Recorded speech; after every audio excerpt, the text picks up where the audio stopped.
Assalamualaikum warahmatullahi wabarakatuh. Halo, perkenalkan nama saya Diva Nurlita Rahayu, mahasiswi program studi hukum tata negara. Kali ini saya akan membuat video untuk memenuhi ulangan akhir semester studi ilmu sosial dasar. Di video kali ini saya akan membahas tentang perbedaan sosial budaya di pesantren.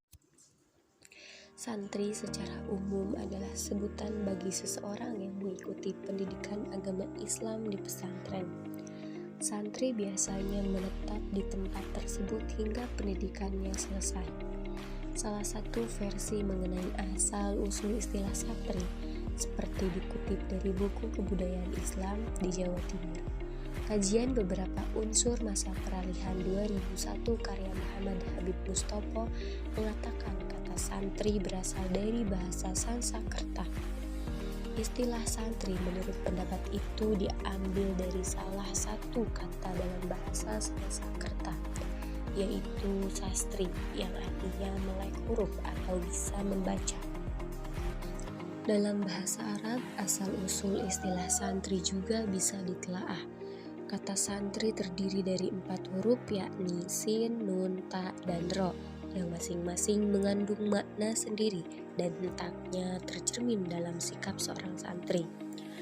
Demikian dikutip dari buku Kiai Juga Manusia, mengurai plus pesantren Dewa 1009. Menurut ulama dari Pandeglang, Banten, Kiai Haji Abdullah Dimyati, huruf sin merujuk pada satrul al-awaroh atau menutup aurat. Huruf nun berasal dari istilah naibul ulama yang berarti wakil dari ulama. Huruf ta dari tarkul al-masyi atau meninggalkan kemaksiatan. Serta huruf ro dari raisul ummah alias pemimpin umat.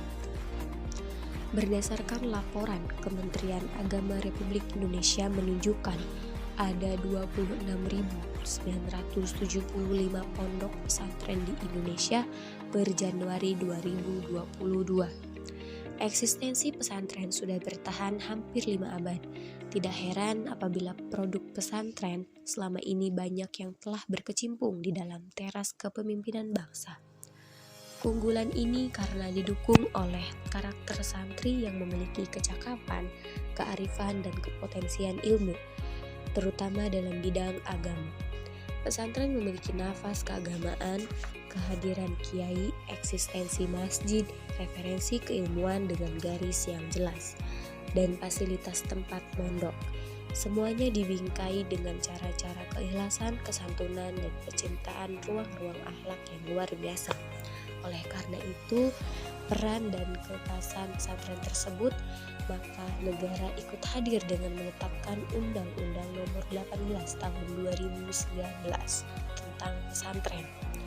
Undang-undang ini bertujuan agar negara memberikan rekomendasi berupa pengakuan kesetaraan kepada lulusan pesantren, lalu diafirmasi dengan kebijakan serta ruang-ruang kelonggaran. Kemudian difasilitasi dengan tetap mempertahankan keunikan dan kemandiriannya. Sebagai negara yang mayoritasnya penduduk memeluk agama Islam, maka hal ini melatar belakangi adanya begitu banyak pesantren di Indonesia. Salah satu wilayah yang cukup terkenal dengan slogan kota santri adalah Kabupaten Pandeglang.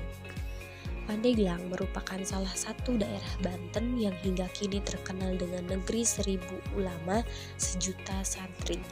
Banyak yayasan pondok pesantren yang dari dulu hingga kini masih eksis dan bertahan dengan penguatan tradisi lokal yang mampu bertahan tanpa terkikis oleh perkembangan zaman.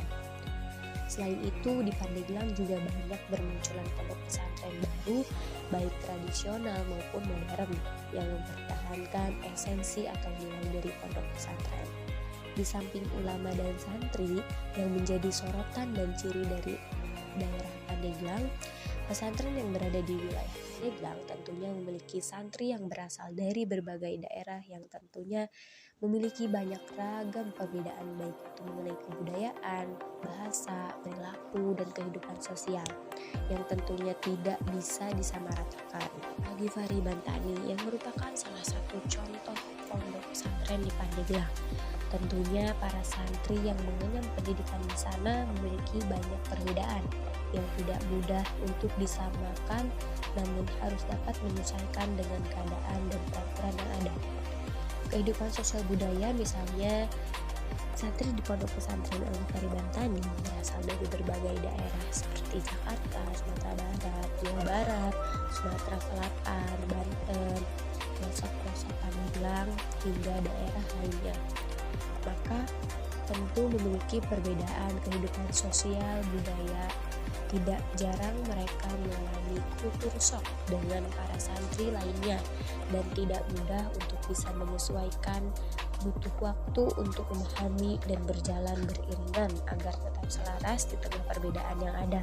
Salah satu yang sering terjadi adalah keragaman bahasa yang dibawa oleh masing-masing santri dari daerahnya. Meskipun di pondok menggunakan bahasa Indonesia, Arab, dan Inggris, namun tak dapat dipungkiri bahwa bahasa ibu yang mereka gunakan sejak mereka lahir hingga mereka tumbuh besar di lingkungannya dapat hilang begitu saja.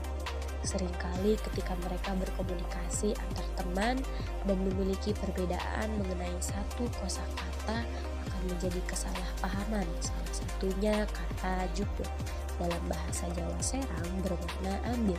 Namun jika kita memaknainya dengan bahasa Sunda, maka jublek bermakna rumput.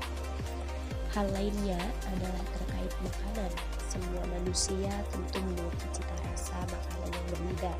Lain daerah, maka lain rasa makanan yang ada.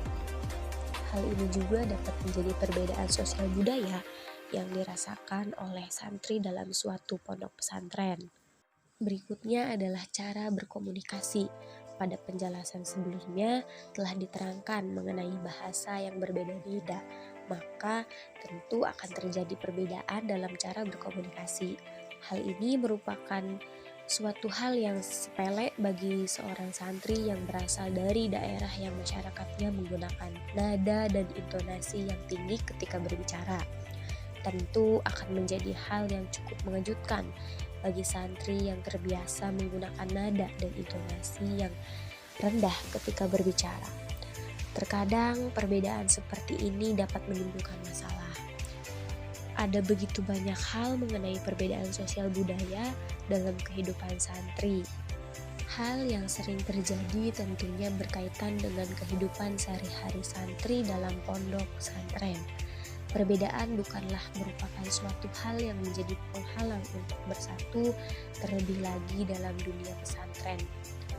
Santri haruslah dapat membaur satu sama lain. Hal ini juga dapat menjadi bekal untuk di masa depan agar santri mampu hidup dan menyebar dalam elemen masyarakat yang lebih luas dan memiliki sosial budaya yang berbeda-beda.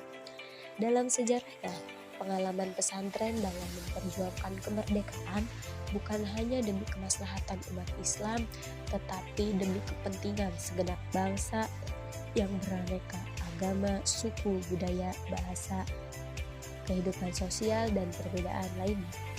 Itu merupakan bukti dan komitmen pesantren dalam mengakui, merawat, dan melindungi kemerdekaan Indonesia.